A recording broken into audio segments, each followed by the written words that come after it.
you tell us now, at least philosophically, how you've been thinking about the way the company should compensate your successor? Well, unfortunately, at my age, I don't have to worry about things I said 3 years ago, but this guy, obviously much younger, remembers.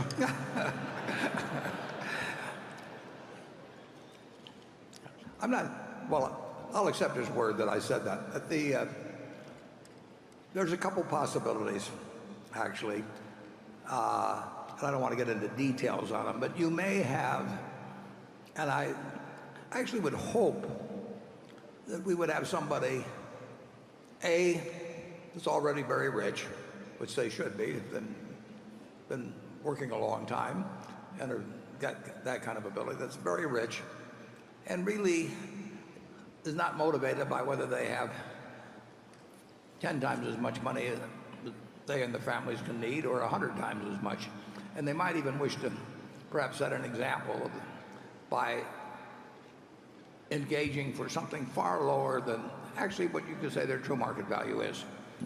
And that could or could not happen. I think it'd be terrific if it did, but I can't blame anybody for wanting their market value. And then if they didn't elect to go in that direction, I would say that you would probably pay them a very modest amount and then have an option which increased in value or increased in striking price annually.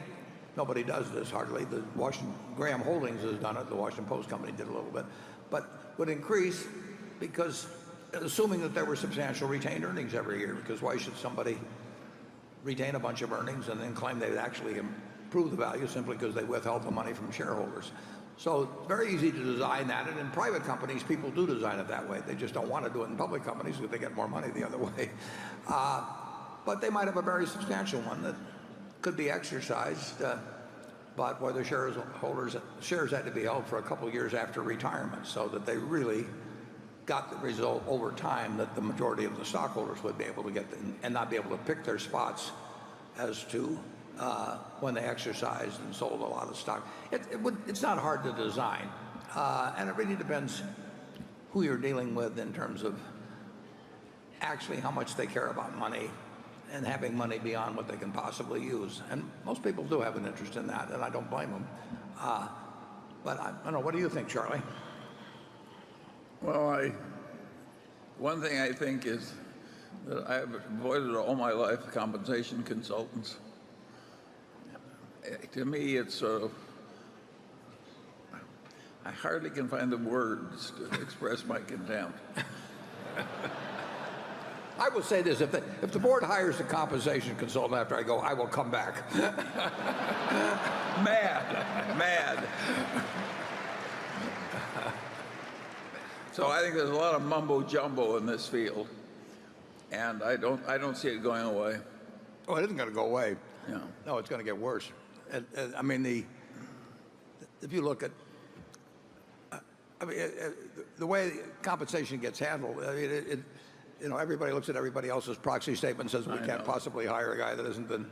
It's ridiculous. So on, and the human relations department, work for the CEO, come in and suggest a consultant. What consultant is ever going to get another assignment if he says you should pay your CEO below down in the fourth quartile because you're getting a fourth quartile result?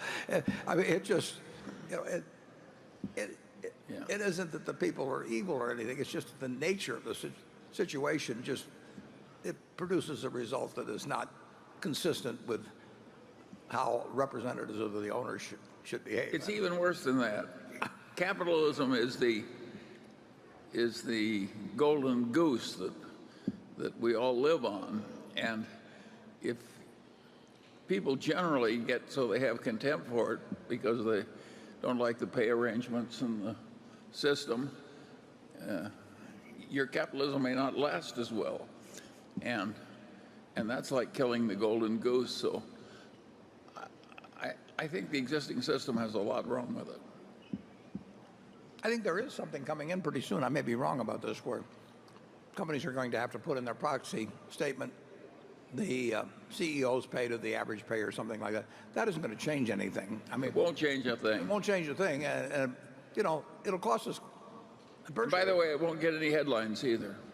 It'll be tucked away. It'll cost us a lot of money, with 367,000 people employed around the world, and I mean, we'll hope to get something that makes it somewhat simpler, so we can use estimates or something of the sort. But to get the median income or whatever, however the rules may read, and That's what consultants are for, Warren. yeah, it's it is human nature that produces this, and I write in this letter to the managers every 2 years. I said the only excuse I won't take on something is that everybody else is doing it.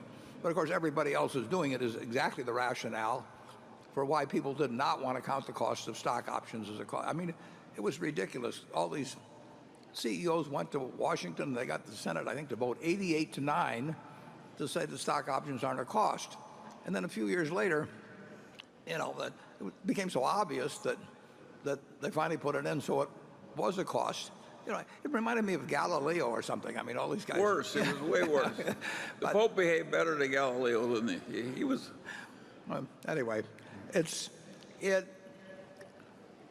I would hope, like I say, somebody, whoever, and it doesn't even have to be. I'm not talking about the current successor or anybody else. I mean, these successors down the line are probably going to have gotten very, very wealthy by the time they're running Berkshire, and the incremental value of wealth gets very close to zero at some point, and there is a chance to use it as a different sort of model. But I don't have any problem if a system is devised that recognizes retained earnings. I've never heard anybody talk about it.